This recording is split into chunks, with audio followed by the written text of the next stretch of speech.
Emberheart from Mindclash, their foray into the lighter style of worker placement Euro resource management type games. We say we want theme and immersion in a game, but then a game like Emberheart comes along, throws that out the window because although it's dragons, we're talking about math, optimization, and managing fire? Hopefully not literally. Let's go. Now, Emberheart looks like a dragon adventure, but it plays like a Euro optimization resource management. It is a mix of worker placement with bidding. Mechanically driven, the dragons, the heroes, the adventuring, and the poachers are all actually abstracted into resource loops instead. The story never develops any further than that, but the mechanics develop as you go along, giving you the tension of a Euro game in the first place. The worker placement twist, although it may feel on its surface like a Simpsons did it first sort of situation where it has been done ad nauseum, gives you a different approach and makes each turn feel rewarding over this 5-round game in order to score the most points with the combination of heroes, dragons, as well as fire differential. We'll talk about that in a second because that is going to be potentially a divisive mechanic. As you see across the board, you have places numbered from 1 to 5 in each of the different areas where you can gather cards. You are going to be taking one of your worker tokens and then any number of grunts, as well as the 3 different types of your allies that can be recruited, and place them actually underneath your worker at one of the locations that corresponds to how many you've placed underneath with a small asterisk, because you have ways to mitigate that as well as ways that you're going to be doing this slightly differently in each one of the locations. Each location has a special worker, if you will, that can be placed solely at those worker placement spots in order to aid you a little bit better, because the main mechanism of this bidding mechanic is if you are putting down this number, normally if it is grunts underneath, any grunts when you go around and activate after all worker placements have been placed by all people, again, caveat there we'll talk about in a second, which ends the round, then these grunts are lost. However, you do not go away empty-handed because as you can see, especially at the higher player counts, and the fact that you are not limited in how many you can play at each area, there will eventually be losers that do not get one of the cards, as you can see if at least 3 or more are placed down in an area. Now, I have the green markers set down on the board in each of these areas to represent the 2-player mode, because in the 2-player mode, you randomly choose one of these cards that has numbers at each of the spots that fills up one of those spots in the first place so that you can't play to make it a little bit tighter. The stack placement feels dynamic, rewarding, because you're really having to discern not only just the bidding, but the timing of where you're going to place. Because therein lies the other combination system that this game gives you. Is you can see all of these cards are one of potentially 3 colors, except for the wild dragons, which we can talk about in a second. You're going to be having to match these up in order to optimize them or even to score them in the first place. Heroes need to have matching colors of dragons in order to get their abilities as well as their endgame scoring, but only if their endgame scoring meets the criteria. So you get points, but not unless you beat other people. That is the interaction level on the card play. The interaction on the board is, well, obvious. If you play higher than someone else, if you bid more workers stacked wise underneath, you get to choose your reward before your opponents.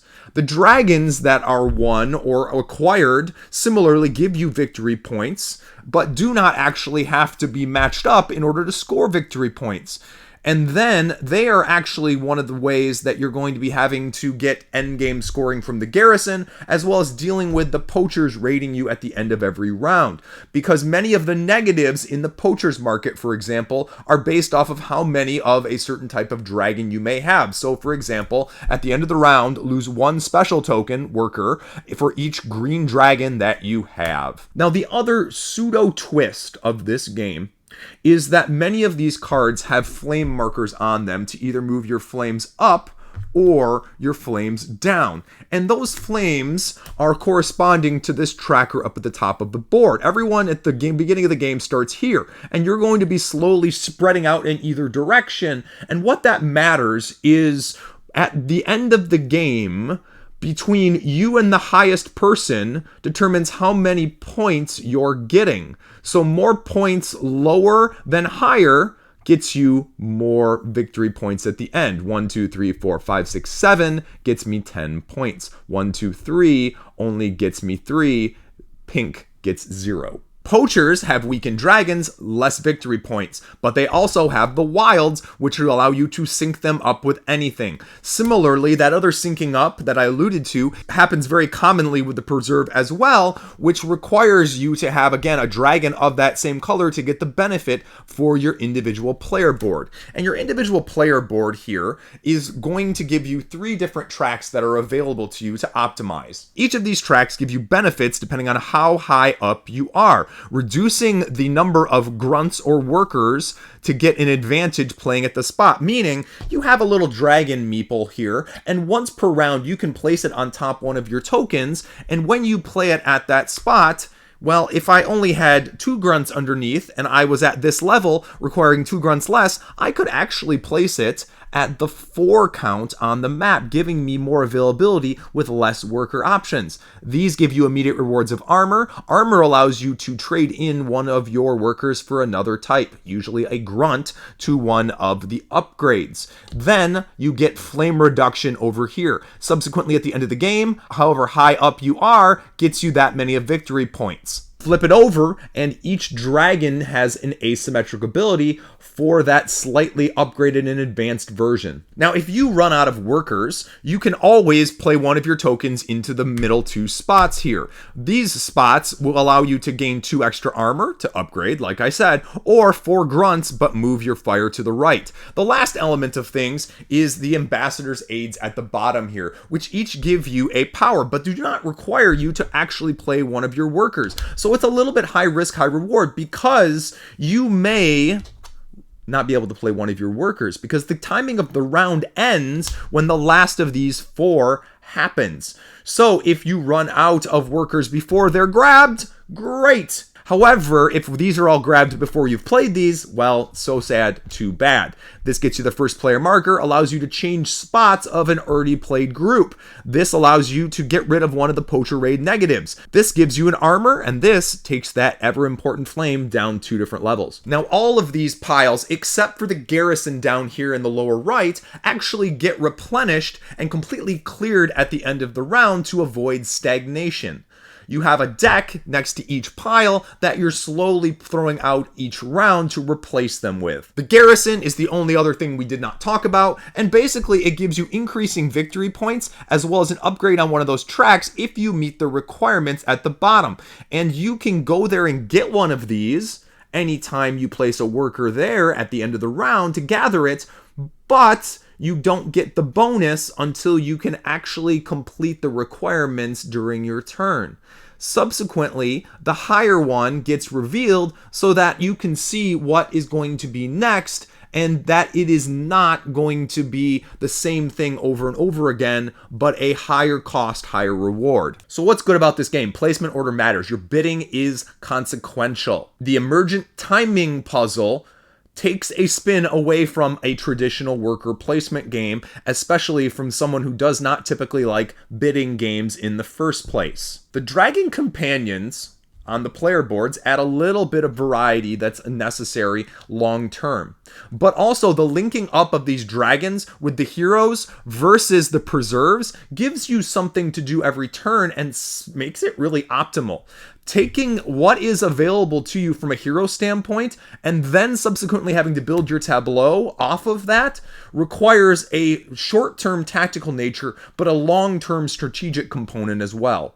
Because you're also not going to have every color of everything out in the first place. So the management of that tied in with the timing of the bidding becomes very important.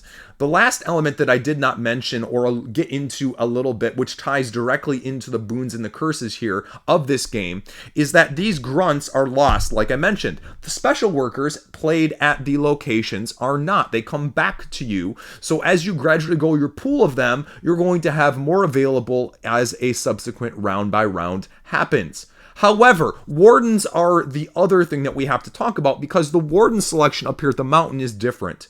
If you get a placement down here, you get to choose one from the first level. However, you'll notice that some of them actually cause you to lose a warden, and you need to be able to lose the warden if you can. However, if you have a warden left over, unlike all of the other spots, you actually get to move it over here sequentially to the side, which means then if you have a warden left, you get one from the second row, which will potentially cause you to lose a warden here and a warden here. Now, if you can never lose a resource, you actually have to increase your fire along that track that we talked about earlier.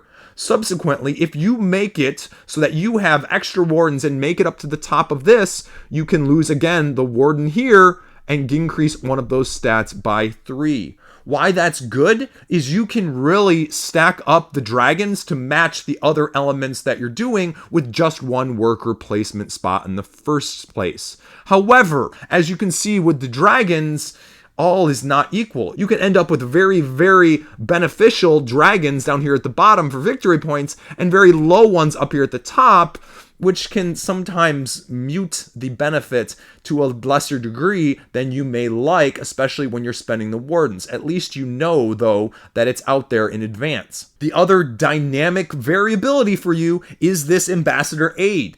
This is because it does not require one of your placement spots, tokens-wise, to grab Blessing Curse. It reminds me in a way of Rumble Nation in the sense that when somebody has gone out in Rumble Nation, nobody can grab any more of those special ability cards. Once everyone's taken these aids, well, then the round ends when everyone's had equal turns. So you need to be very careful because these can be very beneficial, especially dealing with the negatives of the poacher raid, because you have one that really is going to hurt you more than the other, but you may run out of the time to place these, which ultimately are going to help you build your tableau. So that dynamic is not underappreciated here whatsoever. The flame track also is a little bit divisive. You know, I intentionally threw a 2-player game when I was first learning this to see how important that flame track is. One player going for, you know what, I'm going to get as low as I can. One player just saying screw it so that, you know, you got the big gap that got the 20 points. And that's probably, at the lower player counts, less consequential, just to be aware, than at the higher player counts, especially when you've got less, you know, spread, if you will. So I did find that in one game it wasn't as important, but I think at the higher player counts it is more important with the, you know, point spread being a little bit closer overall. I.e., do you burn hotter for more immediate play versus playing the long game and burn cooler to get endgame scoring more in your favor? Choosing which grunts or hirelings, if you will, at what time, not only when you upgrade them through the use of armor, but also with the use of these cards, because you get a majority of them from this direction in the tavern, is very rewarding. However, there's not a benefit of having more, essentially, unless it's a card-driven hero requirement for endgame scoring at the actual end of the game. So you need to be careful when to build your engine of allies in that sense, and when to do the cutoff, because otherwise extra ones at the end of the game are kind of worthless. Because of this, it almost feels like just a tiny bit of a deck builder mixed in with the worker placement in that way. This has a good kind of crunch feeling with the interlocking placements as you're going along. As I mentioned, every single spot feels meaningful to be able to get pieces of the puzzle for the endgame scoring. Even if you do not get a reward, you get your tokens back for future use, plus some armor as reimbursement. So again, it is falling forward in a way. There is no dominant strategy, at least with what I've played it, right? It's all about timing and resource management based on a tactical what is available to me. From a satisfaction curve, if you will, it is definitely skewing much stronger towards a lighter weight optimization style, and it does really well from that aspect of things. So the other downsides, the flame mechanic that I mentioned of the moving either way, it can be a little lackluster or even unintuitive or unimportant depending on how much people are focusing on it. Early plays and rounds definitely go a little slower as there's some feeling out of where I'm trying to go with my strategy because, like I mentioned, there is no, I need to go this way. There is no dominance or clear victory path because you're trying to figure out, okay, I got this in round 1. How is this going to aid me in round 2 and 3? Subsequently, though, once that gets going in rounds 3, 4, and 5, it does speed up even at the higher player counts. Thematic dissonance here. There is really a mathematical and resource optimization set in a fantasy world. Do you care that, it's not the biggest thing? The other downside, which is very interesting to me to see this, the hero deck here has a lot of cards. More cards than you will use on a single game. However, almost every other deck is perfectly aligned to make it so that you see the whole deck and exactly the whole deck in one game. So I don't know how I feel about that because it definitely rewards a little bit of repeated play to know that some of these tavern ones are going to come out so that I know the card with the 8 grunts is going to be coming soon and so I might want to save up. But also not knowing that that one isn't going to be in round 5 where getting 8 grunts is completely worthless. Same thing with some of the other piles where, again, like I mentioned with the mountain, is if you get these high value ones at lower, it's going to reward people with less of these types of specific workers rather than the ones at the higher because there's no guarantee where they may fall. If you are looking at this game, it is definitely on the lighter side, mechanically speaking, from a rules overhead. The iconography is really, really easy. The rule book was fantastic. If you like having a system of order as well as a turn or two ahead thinking, not necessarily round ahead, but a turn or two of which of these you want to do, the worker placement bidding aspect is creative, it's unique, and it definitely gives you tension to say, okay, where do I need to allocate at what level?